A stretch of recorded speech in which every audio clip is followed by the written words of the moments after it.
봉총관은 북한에서 지닌 탈북민이 예수를 믿다가 감사성을 작곡을 하시고 순교를 하신 그런 너무나 귀한 봉총관입니다. 作曲をしてですね、その後に殉教された方の作った賛美であります。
할렐루야. 이 시간 잠시 기도드리겠습니다.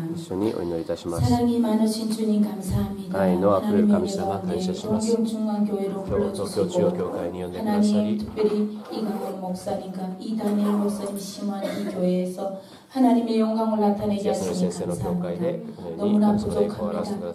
너무나 연약합니다.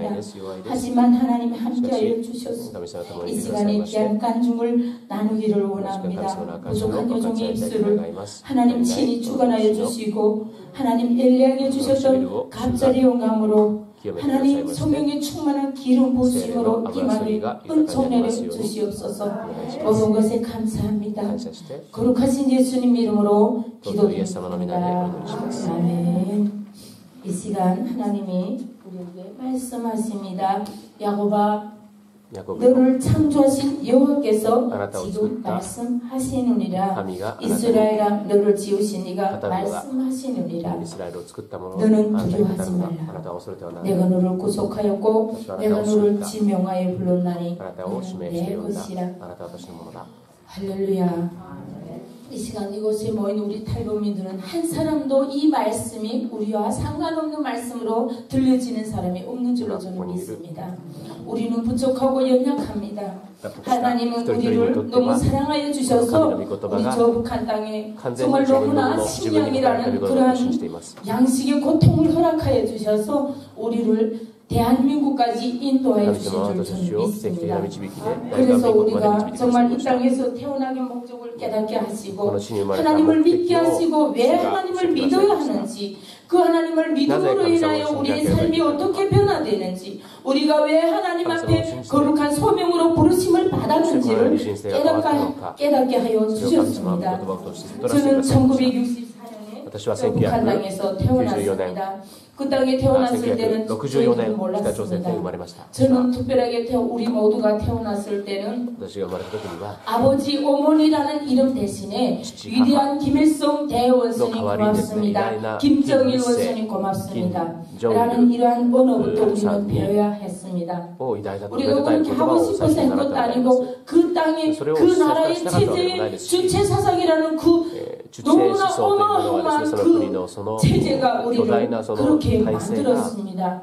그 땅이 정말 하나님이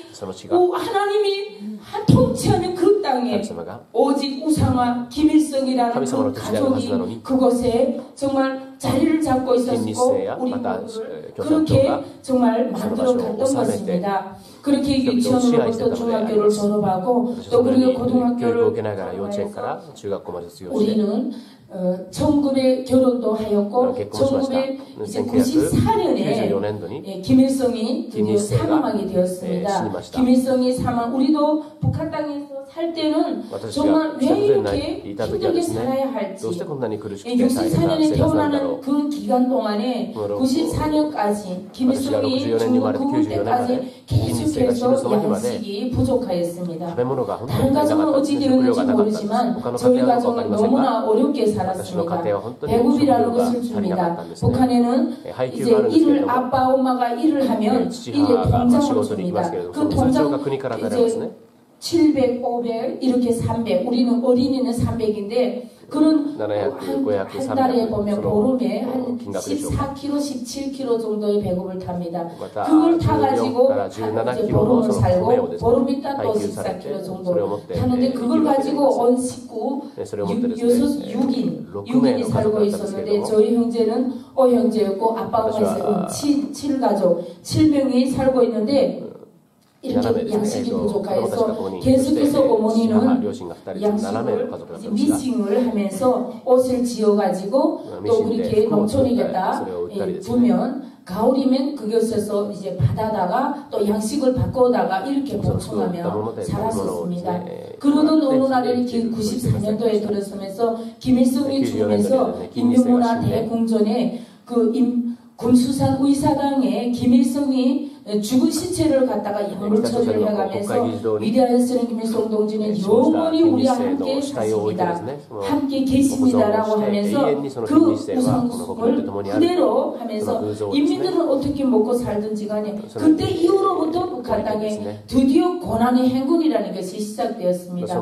가는 곳마다 꽃제비가 생기기 시작하였고 집을 잃고 사는 사람들이 천막을 짓고 정말 방막을 지어놓고 길거리에서 이렇게 살기 시작하고 다리 밑에서 살기 시작하였고 너무나 많은 사람들이 고통 가운데 살게 되었습니다. 그런 가운데 우리는 우리 가정에도 그때까지만 해도 길거리에 죽은 시체들이 나 돌아다니는 것을 보고 꽃제비가 어저께 살다가 또 죽었네.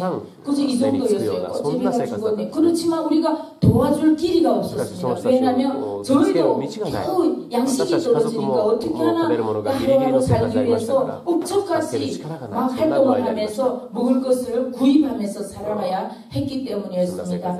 배낭을 지고 물고기 배낭을 지고 다니고 엄청난 어려움이 매 가족마다 우리 가족뿐만 아니라 앞집, 뒷집, 옆집 할 것 없이 모든 가족들이 다 하나와 같이 그렇게 살기 시작하였습니다. 그리고 우리가 97년도에 들어서서는 아예 너무 많은 아사자들이 죽어나가기 시작하였습니다. 300만 명이라는 아사자가 우리 동네만 해도 한 개 인민반에 한 27개 가정이 살았는데 6개 가정 나누고 몽땅 전멸을 당했습니다. 다 죽었습니다. 다 죽었습니다. 2004년도에 제가 중국에서 살다 붙잡혀 갔을 때 보니까 다 죽고 6개 가정만 남고 다 죽었습니다. 전 멸종 당했다고 보면 될 정도였습니다. 그렇게 시체가 막 쌓여져 가니까 전문 시체를 갖다가 이걸 이제 처리하는 단체가 생길 정도였습니다. 그렇게 살던 그때 저도 1997년에 결국은 저희 가정에도 불행이 닥쳐오기 시작했습니다. 가장 우선은 96세로 살아가시던 할머니가 정말 한일 열사 가족이라 가족이라고 나라에서는 너무나 많은 배려를 받았습니다. 한일 열사 가족이란 이유로 인해서 저 청년회에서 우리 북한에다가 이제 히다치 채식 텔레비를 보내주고 싼 여러 무기를 보내주고 우리는 한국을 91년도에 우리는 채식 텔레비를 보면서 살았습니다. 히다치 텔레비로 너무나 잘 나오고 히다치라는 거 너무나 잘 나오더라고요. 그런 텔레비를 보고 우리는 그렇게 나라에서 혜택을 받으며 살았었습니다. 저희 가족이. 그런데 그 96세대는 독립운동을 하셨던 할머니가 어느 날 폐결핵을 해서 돌아가셨습니다. 그리고 또 어느 날에는 시할아버님이 폐결핵으로 똑같은 병으로 돌아가시고 할머니가 시어머님이 돌아가시고 저희 남편이 죽고 그 다음에는 저와 저희 자녀들이 꽃집으로 나앉을 정도였습니다. 집은 있어요. TV도 팔 생각도 못했어요. 다 이렇게 있었지만 우리는 너무나도 나라의 혜택을 받으며 살던 상태여서 어떻게 이 능력이 머리가 돌아서 어떻게 이걸 약하게 이끌고 가야 되는지 이 가정을 어떻게 이끌고 가야 되는지 저한테는 너무 문명하게 당할 수밖에 없는 그러한 상황이었습니다. 그렇게 저는 97년도가 되어서 자녀가 두 자녀 그때 당시에 88년에 태어난 딸이 있었고 91년에 태어난 아들이 7살이었습니다. 딸은 10살이었고 아들은 7살이었는데 어느 날 이들이 시장 바닥에 나와서 먹을 것을 채다가 저한테 주는 그런 일들이 벌어졌습니다. 저희 몸무게가 38kg밖에 안 되었고요. 저는 도저히 이 애들을 제가 키워줄 능력이 안 되었습니다. 저는 집에서 지쳐가지고 날마다 죽을 길을 저는 기다리고 있었습니다. 다 죽음이 막 저희 앞에서 막 나가니까 저도 어느 날인가 반드시 이렇게 죽게 될 것이다라는 생각을 가지고 그리고 10살 먹은 눈에 넣어도 아프지 않을 자녀들 꼬재배가 되어서 기꺼이 음식을 주워가 저희 입에 넣었습니다. 그러면서 7살 먹은 아들이 저에게 어머니 죽어도 같이 죽고 살아도 같이 살자고 저에게 너무나 가슴 아픈 사건을 남겨주었습니다. 그런데 어느 날 이 10살 먹은 애가 너무나도 이것도 1개월이 지나고 2개월이 지나고 3개월이 지나고 8개월이 지나가니까 이 애들이 더 이상 희망이 없는 거예요. 좀 어떡할까? 이것마저도 자기 육신이 점점 쇠약해지면서 이렇게 영양실조가 오고 학문이 열리기 직전에 돌아가니까 애들이 너무나도 힘들고 힘드니까 어느 날 딸애가 10살이 되어서 죽었습니다. 시장 바닥에서 보고도 주워 먹다가 죽었습니다. 그리고 7살 먹은 아들이 한 이틀인가 또 살다가 누나 그 죽은 시체 그 옆에서 또 죽었어요. 그렇게 애들이 정말 제가 애들을 어떻게 건설처지도 못되었고 그러던 어느 날 이제는 내 차례구나 라는 생각을 가지고 사는 중에 저희 친정어머니가 저를 38kg밖에 안 나는 걸 개처럼 가지고 끌다시피 해서 양강도 외갓집에 저를 데리고 갔습니다. 양강도 외갓집에 데리고 가는데 저를 그저 막 기차 그 위에 기차도 사람이 너무 많고 아까 막 창문도 막 없고 막 무사통하고 막 형편없는 그 시절이었습니다. 북한 땅에 97년도에 그러한 상황들이 막 연이어 일어났고 저는 어머니한테 이렇게 끌려서 사람들이 저를 그 지붕 위에 기차 지붕 위에다가 저를 이제 끌고 올라가 가지고 어머니랑 같이 양강도로 몇 날 며칠 한 5박 7일 동안에 이제 양강도로 도착했습니다. 그곳에는 그래도 그나마 감자를 먹을 수가 있는 곳입니다. 그래서 거기에서 감자를 이제 땅에서 이제 죽물로부터 시작하면서 저희 몸이 회복이 되기 시작했습니다. 사람이 살게 되니까 정말 자녀들을 생각할 때면 심장이 콕콕 찌르는 아픔을 날마다 고통 가운데 시달려야 했습니다. 그런 가운데 어느 날 외숙모가 보다 못해 야 여기다 놔둬서는 안 되겠다 야 너 죽겠다 이런 생각이 들었었는지 저는 이제 장사꾼한테 이제는 너도 활동을 좀 하라고 보냈는데 그 장사꾼이 바로 저를 중국에 넘겨주는 장사꾼이었습니다. 북한에도 그렇게 하면서 먹고 살 수밖에 없는 그러한 시절이었습니다. 저와 상관없이 저희 의지와 상관없이 저는 중국에 이제 팔려가게 되었고 중국의 조선족한테 이제 팔려가서 살게 되었습니다. 그러던 2014년에 저는 또 다시 1997년 11월에 팔려가고 2014년에 또 저는 또다시 북송되게 되었습니다. 가슴을 조이면서 7년 동안에 살면서 날마다 언젠가는 제가 붙잡혀갈지 두려워하면서 살던 가운데 저도 이제 붙잡혀가게 되었는데 안성보이부에서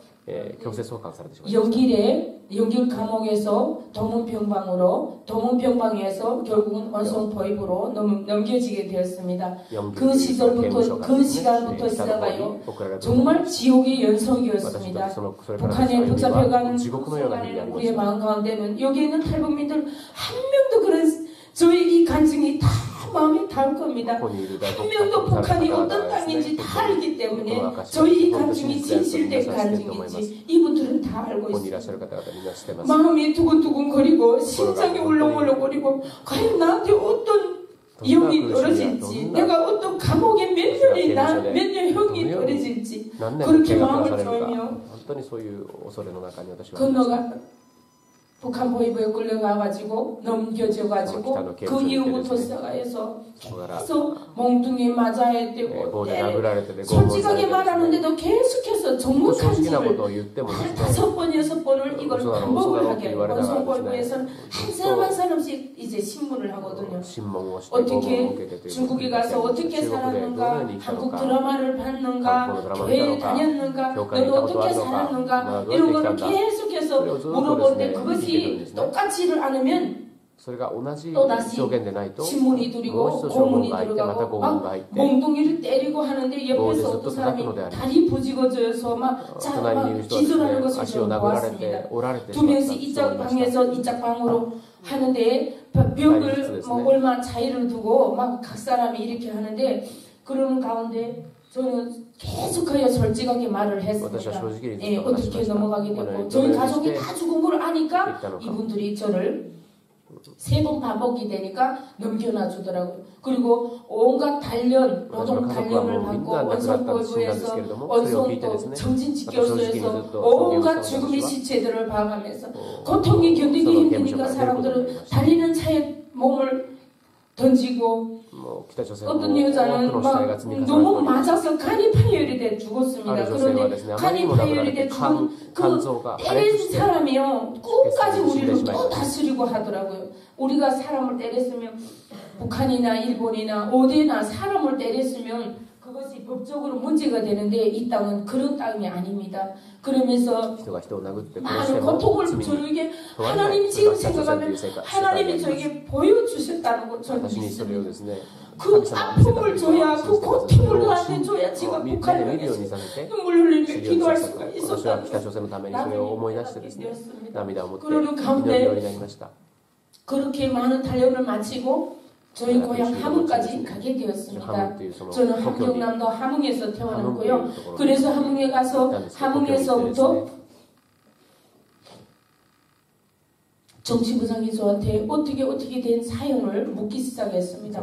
그런데 현실적으로 이 모든 서류에 제가 우리 가족이 다 전멸된 거 보고 우리 저희 생일이라는 것을 이야기하면서 저를 운이 좋은 날이네요 하면서 저를 내보내주는데 노동 단련대 한 달을 받게 했습니다. 정말 기적의 사건입니다. 지금 아무리 뒤를 돌아봐도 중국에서 7년이나 살았는데 노동 단련대 한 달이라는 시간을 가지고 나왔다는 것은 하나님의 은혜가 아니고서는 있을 수가 없는 일을 저는 믿습니다. 그렇게 한 달을 마치고 그 안에 그 고통의 시간들 가운데 저는 계속 결심을 했습니다.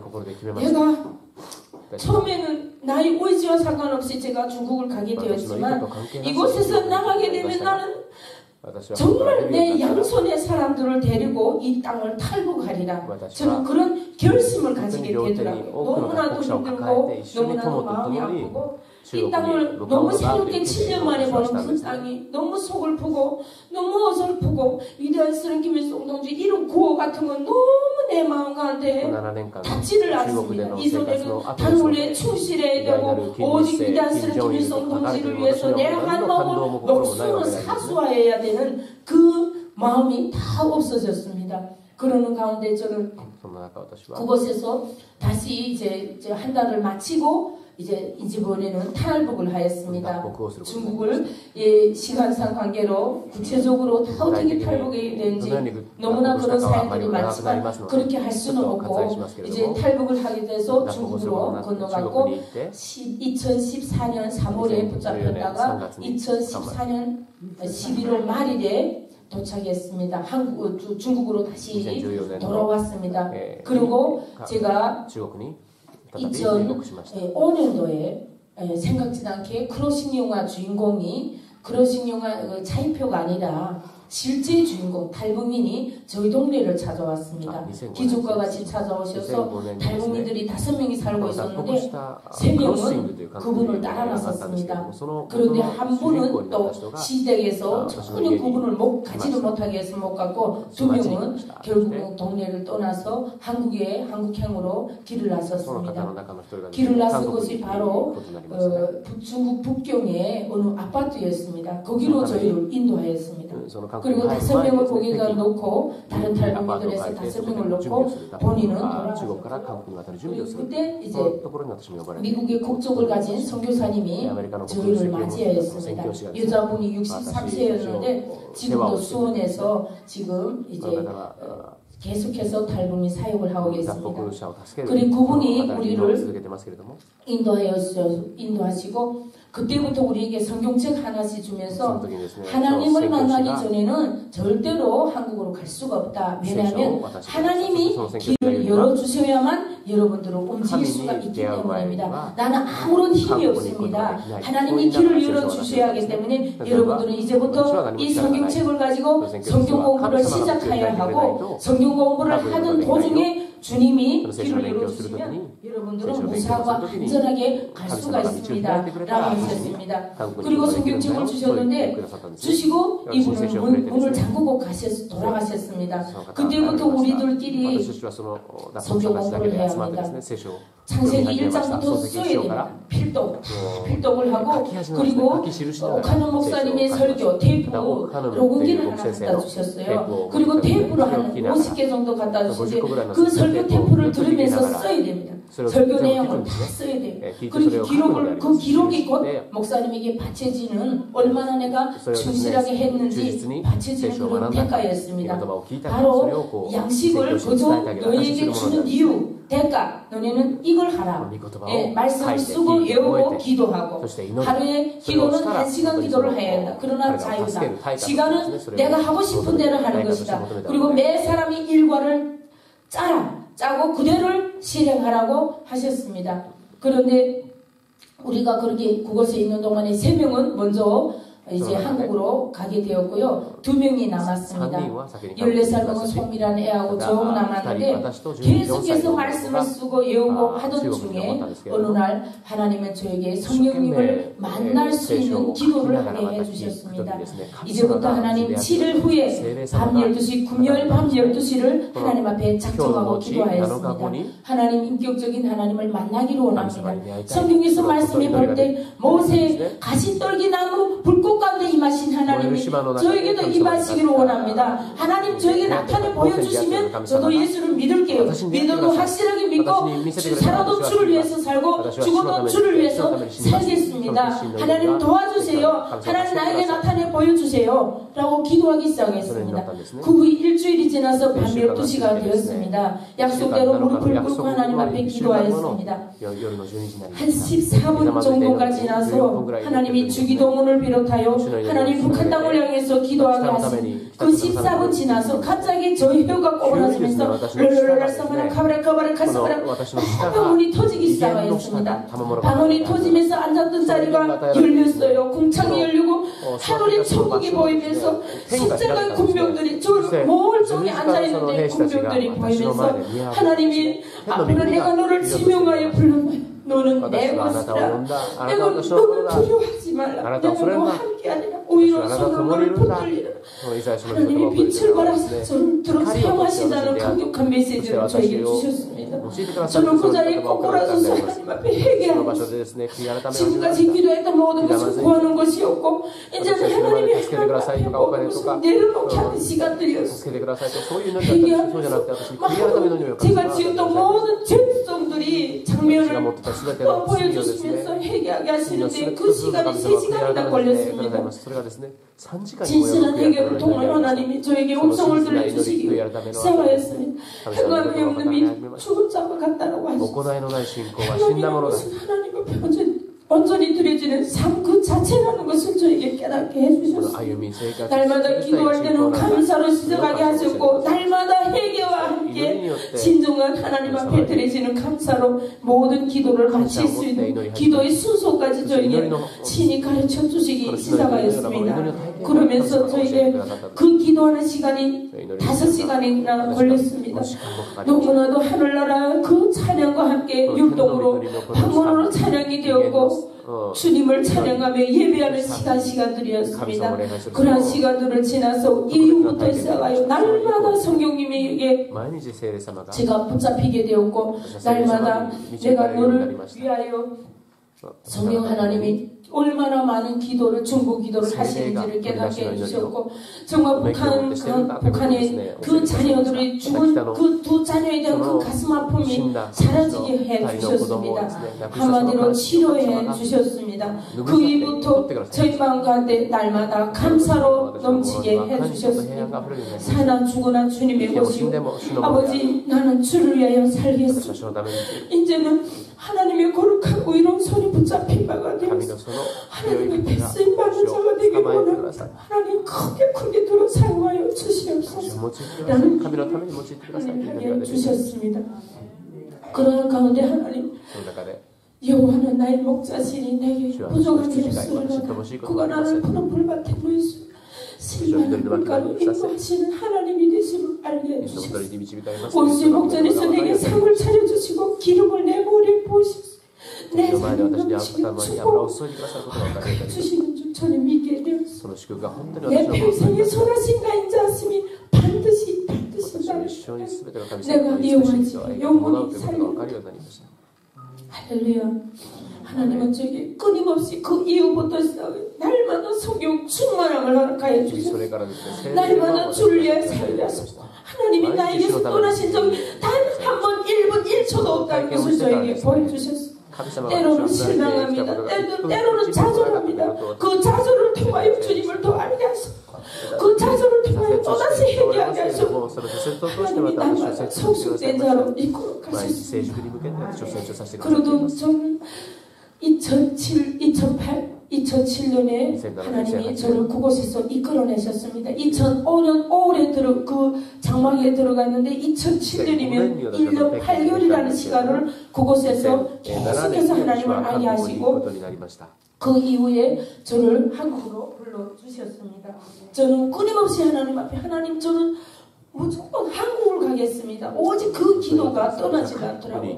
하나님 무조건 사실은 그러한 집이 우리 선교사님이 한 7가정을 거느리고 있었습니다. 나중에 알고 보니까. 그런데 그 가정 가운데 어떤 분들은 성령 하나님이 끝까지 돌아갈 마음, 북한으로 들어갈 마음을 주셔서 많은 분들이 한 5명 정도 다시 북한으로 들어가는 기적의 역사가 일어났다고 합니다. 그런데 저는 끝까지 하나님 앞에 한국으로 가게 해달라고 기도했는데 하나님 길을 열어주셔서 2008년 1월에 저는 하나로를 걸쳐서 대구로 집을 받았습니다. 대구로 집 받아서 하나님 앞에 그렇게 붙잡힌 바가 되었지만 또다시 욕심으로 갈 수밖에 없었어요.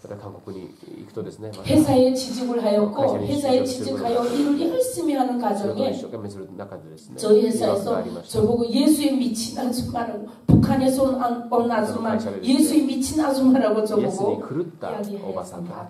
그러나 친구도 없고 언어가 틀리니까 친구도 없고 아무것도 주변에 없지만 항상 저는 나와 함께 전능하신 하나님을 믿고 의지하면서 끊임없이 기도를 하였습니다. 친구가 없으니까 탈의실에서 기도하였고 그런 가중에 하나님이 저에게 어느 수요 예배 때 음성을 주셨습니다.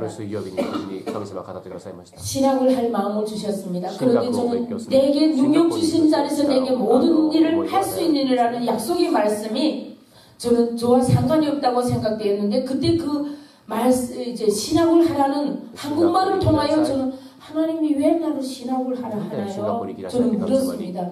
그런데 계속해서 신학을 할 마음을 주셨습니다. 그래 정말 사실은 그 회사를 내려놓는 게 쉽진 않았습니다. 다 적용을 하였고 그리고 이제 도면이 이제 설계실에서 나오면 그 도면을 보고 모든 숫자를 빼고 도와가면서 설계를 이제 해놓으면 이것을 통하여 일이 시작되는 그런 과정이었습니다. 너무나 쉬우면서도 하나님이 그 일을 통하여 너무 즐거움을 주셨습니다.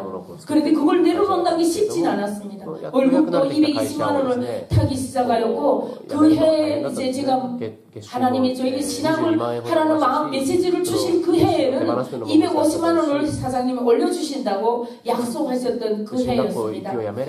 그런데 하나님 앞에 그걸 내려놓는다는 게 너무나 쉽진 않았지만 하나님이 끝내는 제가 내려놓을 수밖에 없었습니다. 순종하지 않으면 안 된다는 그런 마음이 생겨서 저는 그걸 내려놓고 신학원에 쉽게 생각했죠. 신학원을 다니고 신학원을 마친 다음에 또 회사에 기술을 배웠으니까 또 취직하리라 이렇게 생각을 했는데 신학원 1년을 다니는 과정에 교수님들이 안 된다. 주영순 집사님은 대학을 가야 됩니다. 그 말씀이 하나님의 음성으로 들렸습니다. 그래서 저는 영남 경상북도 영남신학대학의 학부에 입학하였습니다. 그래서 4년을 마치고 지금은 영남신학대학원 2학년 이제 1년 마치고 이제 목사 안수를 위해서 또 기도하고 있는 중에 있습니다. 그러는 가운데 학부 2학년 때 하나님 저에게 개척 사명자여 모여라 라는 그 프로그램에서 저에게 너무나 강력한 메시지를 주었습니다. 개척을 하라는 음성을 주셨을 때 저는 너무나도 내 마음이 무너지는 것 같았습니다. 내가 어떻게 할 수 있나? 저는 아무것도 할 수 없다고 하는데 하나님이 당신이 하신다라고 하셨습니다. 그러는 과정에 제가 우리 창원에 경상남도 창원에서 저를 간증으로 불렀습니다. 그때 제가 간증을 하는데 우리 여성도 회장님이 저를 찾아와서 전도사님 그때 저는 우리 또 여전히 탈북민 교회 경상북도 대구의 산림제일교회 탈북민 교회거든요. 모든 탈북민들인데 성도님들이 거기에서 제가 교육전도사로 사역하고 있었습니다. 그때 이제 우리 여전도 회장님이 전도사님 같은 하모님인데 우리들은 좀 통하는 면이 있네요. 이렇게 대화가 시작되어서 제가 맞다. 이 집일부터 시작해야 되겠구나 라는 생각이 들었습니다. 그 이후로부터 우리 여전도 회장님한테 대구에서부터 1시간 동안 차를 끌고 계속 다니면서 이제 교제를 하기 시작했습니다. 그러면서 그때 당시에 100일 작전 기도를 하였습니다. 과연 하나님이 정말 나에게 창원에 개척할 마음을 주셨는지 혹시 나의 자아와 나의 욕심이 아닐까라는 생각 때문에 100일 작전 기도를 마치고 났을 때 하나님이 저에게 주시는 말씀 아가서 1장 8절의 말씀 목자들이 장막 곁에서 내 염소를 먹이라 이제는 고난이구나 라는 생각이 들었습니다. 양도 아니고 염소를 먹이라는 그 음성에 저는요 너무 마음이 아프고 힘들어서 막 울었습니다. 그래도 하나님이 하신다라는 그 음성을 주셔서 이제는 개척을 하리라 결단을 하였습니다. 그래서 2013년 1월부터 우리 여전도 회장님의 집에서 하나님께 그때 100일 작전 기도를 할 때 새 생명교회 빌립보서 4장 말씀 새 생명을 하여 다른 법질 아니는 바울이 두 고백 하나님 그 말씀을 주셨습니다. 그래서 새 생명교회라는 하나님이 명칭을 주셨고 그 후로부터 우리 여전도 회장님 집에서 개척을 하기 시작하였습니다. 그러는 가운데 하나님이요 강력하게 역사를 하셨고 너무나 빠른 시일 내에 2013년 1월 첫 번째 주부터 예배를 드리기 시작하였는데 지금 현재는 교회당도 하나님이 다 지어주셨습니다. 건물도 다 지어주셨습니다. 그 기간에 우리 너무나 아픔이 있었습니다. 축복은 그저 이루어지는 것이 아닙니다. 고통과 아픔 가운데 하나님이 기도하게 하시고 하나님 우리에게 철야 작전 기도를 40일을 하게 하셨습니다. 어느 날 주인이 저보고 그곳에 곳으로 인도하신 사모님이 그 집에서 건물에서 나가라고 하시는 것이었습니다. 아니 사모님이 저를 불러주시고 왜 나가라 하지 도저히 이해가 안 됐습니다. 그래서 철야 작전 기도를 40일을 하는데 우리 조성은 집사님이랑 우리 유순이 집사님이랑 함께 철야 작전 기도를 했습니다. 5명이 철야 작전 기도를 하는 가운데 하나님이 땅을 사게 하셨습니다. 어느 장로님이 오셔서 땅을 새생명교회를 위해서 하나님이 내놓게 하신다고 하셨습니다. 그러나 그 땅에 대한 비용은 정부는 다 받으셨지만 그래도 감사한 것이 하나님이 그 모든 역사 가운데 우리 당회장 목사님을 통하여 임시 당회장 목사님을 통하여 이 모든 것을 저는 부동산도 아무것도 모르는데 다 정확하게 사게 하셨고 그리고 땅을 사서 우리 성도님들이 하나님 전도사님 우리 땅만 생기면 우리 그곳에서 그 땅에서 노선을 깔고 예배를 드립시다 라고 했어서 노선을 깔고 실제 예배를 드리니까 또 2주가 지나니까 이스라엘 백성들과 똑같아. 2주가 지나니까 머리가 따갑고 이게 도저히 이게 땅에서 예배를 못 드리. 그래서 다시 가정 예배를 드리기 시작했습니다. 그러다가 어느 날 우리가 컨테이너를 쌌습니다. 컨테이너를 싸서 300만 원을 주고 컨테이너를 싸서 그곳에서 예배를 드리기 시작했을 때 우리 박미영 목사님이 이제 인터넷을 통해 우리 교회를 보시고 찾아오셨습니다. 그래서 인터넷 그 컨테이너 안에서 예배를 드리시고 돌아가셨습니다. 그러는 가운데 우리는 또다시 철야 작전 기도를 하나님이 땅을 사게 하신 하나님이 반드시 하나님의 능력과 권능을 나타내실 줄 믿습니다라고 하면서 우리 성도들이 또다시 철야 작전 기도를 하였습니다. 40일을 하는데 밤 10시부터 새벽 1시까지 하는 가운데 20일인가 지나서 어느 날 이제 우리 이제 전 세계적으로 기독 실업인 해라는 게 있더라고요. 그런 창원 지부에서 저희 교회를 한 5명이라도 와서 전도사님 간단하게 간증을 하세요. 그래서 거기를 갔는데 그 총회하는 그 장소에 갔는데 거기에서 기독 실업인의 회원들이 모인데서 저를 새생명교회에 대해서 간단하게 이야기를 하라고 해서 저는 3분 딱 3분을 이야기했습니다. 새생명교회가 세워지게 된 목적 하나님은 분명하게 새생명교회가 세워지게 된 목적을 저에게 알려주셨습니다. 예수의 군사들을 일으키는 곳이다. 예수의 군사들이 잠자는 영혼을 깨워 일으키는 곳 바로 새생명교회고 우리의 비전과 사명은 통일인의 북한 땅에 가서 복음을 전하는 것이다. 그 이상도 이하도 아니라는 것을 저는 계속해서 주일 설교 때마다 전하고 있습니다. 그래서 우리 새생명교회 성도들은 이제는 예수의 군사들을 세워줘야 되는 것이 우리의 비전이고 사명임을 깨닫고 있습니다. 그래서 1등으로 선 것이 우리 전성은 집사님 신학대학에 입학을 한 것이 하나님의 능력이 나타나신 줄 저는 믿습니다. 우리 여선도 회장님 여호수아와 칼레브가 똑같아요. 얼마나 많이 도와주고 저를 정말 마음으로 정말 자기 최선을 다해서 하나님이 하시는 줄 저는 믿습니다.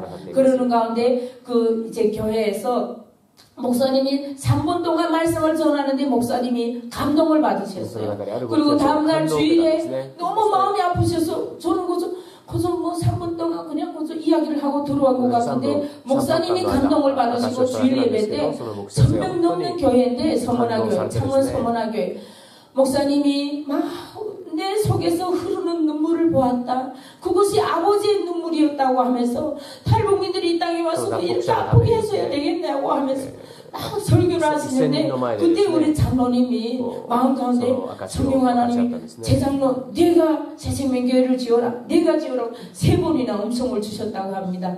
그래서 다음날 월요일에 바로 장로님이 5명의 장로님을 이끌고 저희 컨테이너 교회로 오셨습니다. 그러면서 막 기도를 해주시는데 그 컨테이너가 흔들흔들하는 것을 저는 막 목격을 하였습니다.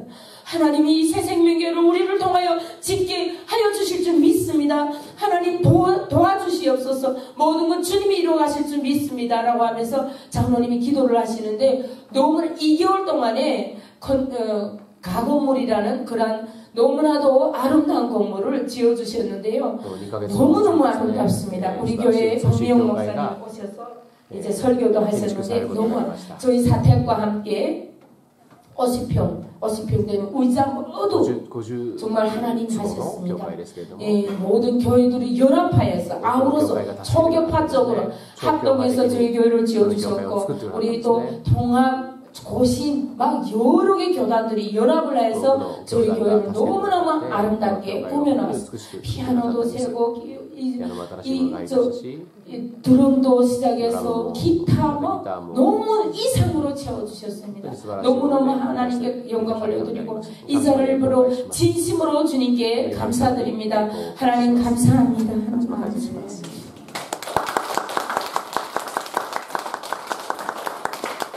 저는 믿습니다. 우리 새생명교회는 하나님이 인도하여 가시고 저는 부족합니다. 저는 연약해요.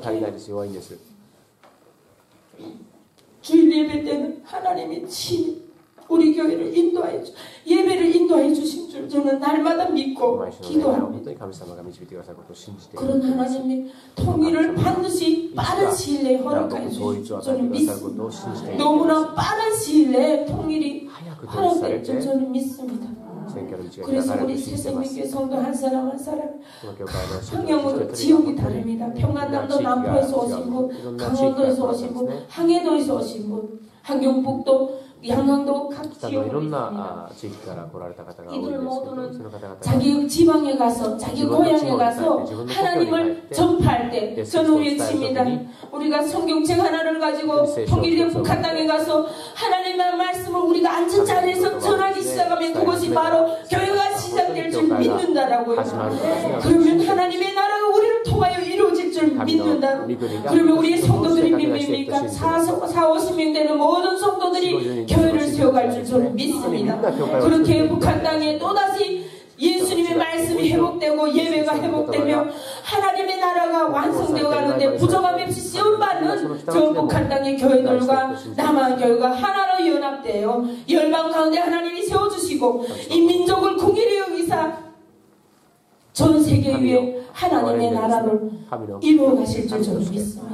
왜 하나님이 이 민족을 이토록 사랑하여 주시는지, 왜 하나님이 이토록 이 대한민국과 북한 땅 하나가 되게 하기를 원하시고 이 땅을 그토록 사랑하시는지, 에덴과 같은 땅으로 너무나 사랑하신 하나님, 거룩한 땅으로 구별하셔서 특별히 사랑하신 하나님, 이 민족을 통하여 하나님이 열방이 주께로 돌아오는데 부정함 없이 쓰임받는, 경제적으로도 통일되면 북한 땅에는 너무나 많은 자원들이 무진장합니다. 철광제, 동, 모든 것이 이 땅에 없는 운하유물 같은 것도 북한 땅에만 있다고 합니다. 그러한 그 자원을 가지고 하나님의 민족을 긍휼히 하나님이 여겨주셔서 우리를 사용하여 주실 줄 믿습니다. 물질과 함께 영적인 것과 함께 육적인 걸 모두 동원하여 하나님 당신의 나라를 이루어 가실 줄 믿습니다. 정말 진심으로 감사드립니다. 우리가 왜 일본 땅에 왔는지 깨닫게 되었습니다. 우리는 땅을 디딜 때마다 기도하는 그 기도를 하나님이 연락하시고 이 땅도 공의를 여겨주셔서 하나님이 정말 성경의 말씀처럼 이 땅을 거룩한 땅으로 변화시켜 주실 줄 믿습니다. 우리가 이제 돌아가게 되면 일본을 향하여 기도하기를 원합니다. 일본 땅을 향하여 끊임없이 저는 결단하고 기도할 것입니다. 하나님, 이 어지러운 땅, 까마귀는 왜 그리 많은지, 한국에 볼 수 없는 까마귀, 또 그리고 이 땅에 사람들은 우리가 변장이 내려서 올 때 목사님이 우리를요 지하철을 타고 오게 하셨어요. 다 자부담으로. 좀 이해가 안 됐어요. 아, 목사님 이거 너무 힘들어요. 이거 전 얼마나 돈도 안 받아가서 그런데 돈이 어디 있는가 하면서 막 불평을 처음에 했어요. 저부터. 그런데 결국 타고 오면서 앞에 앉아있는 사람들을 볼 때마다 그 사람들이 얼굴이 앉아있는데 한자들 같아요. 다 한자들 같더라고요. 하나같이 한자들 같아요. 너무나 마음이 아팠어요. 저절로 눈물이 막 울더라고요. 그래서 우리 옆에 앉았던 분이 왜 우는가 했을 것입니다. 너무 마음이 아팠어요. 제가 이제 북한에 우리 한국에 가서도 기도할 거고요. 정말 이 땅에 있는 선교사님들 얼마나 힘들지. 저는 이 영적으로 정말 깨어있지 않으면 잡힐 수밖에 없는 땅이구나 라는 것을 깨닫게 되었습니다. 그래서 정말 이제는 불평을 버렸고요. 앞으로 정말 일본을 위해서 기도할 거고, 또 우리가 들어있는 숙소에 권사님을 통하여 일본을 알게 되었습니다. 오늘 아침에 다 각각 사람이 나는 나를 위한 땅이다. 이 땅은 정말 배려가 없다. 커피를 먹어다 친한 친구끼리 간다가도 내가 뭐 마시고 옆에 친구는 모르는 이 땅 참 너무나도 마음이 아프다. 이제 이 일본의 문화를 알기 시작했습니다. 오늘 아침 너무나도 감사하고 일본을 받게 하신 하나님, 앞으로 왜 하나님께서 이 땅을 짓게 했는지 깨달을 것 같습니다. 오늘 또 이렇게 동경중앙교회에서 간증하게 하시고 하나님께 영광을 여기게 하시고 내가 만난 하나님을 증거하게 하신 하나님께 진심으로 감사드립니다. 북한을 위하여서 기도하고 일본 땅에 사지만 일본 땅에 이 모든 땅에 사지만 그래도 그의 나라와 그의 우위를 위해서 기도합니다. 북한 땅을 위해서 기도하고 대한민국을 위해서 대신하여 회개하고 오늘 목사님의 말씀이 너무 마음에 진정한 회개가 없으면 하나님의 음성을 들을 수가 없고 진정한 회개가 없으면 하나님을 만날 수가 없지 않습니까? 그래서 정말 우리도 일본을 위해서 기도하고 일본에서도 대한민국과 북한을 위해서 대신하여 회개하는 놀라운 성령의 역사가 있게 하나님이 인도해 주실 줄 믿습니다. 그리고 너무너무 감사합니다. 동경중앙교회 이런 또 신실하고 거룩한 이곳에서 하나님이 예배하게 하심을 이 시간을 비로 진심으로 감사드립니다. 하나님 감사합니다. 하나님 많으신 주님 감사합니다. 아버지 부족하고 연약한 점 아버지 다루시옵시고 이런 또 아버지 높은 위치 주님을 존경하게 하시옵소서. 하나님 감사합니다. 너무 감사합니다. 아버지 우리도 주를 위해 살기를 원합니다. 주를 위해 우리 엄마가 정성을 다하기를 원합니다. 동경 아버지 중앙교회를 불러주시면 감사합니다. 하나님 우리의 마음들이 변화시켜 주시고 우리 아버지 대한민국에 온 27,000명이 넘는 탈북민들 국민을 얻어주시고 모두가 예수의 군사들로 준비시켜 주시옵소서. 또한 하나님 동경 중앙교회를 통하여 우리를 알게 하시니 감사합니다. 하나님이 깊은 뜻이 있는 줄 믿습니다. 모든 것을 성령 하나님께 온전히 맡겨드립니다. 우리는 아무것도 할 수가 없음을 고백합니다. 모든 것을 성령 하나님께 온전히 의탁하고 맡겨드리며 진심으로 감사드렸고 우리를 위하여 십자가에 달려 들어가신 거룩하신 예수님 이름으로 감사하며 기도드렸습니다. 아멘.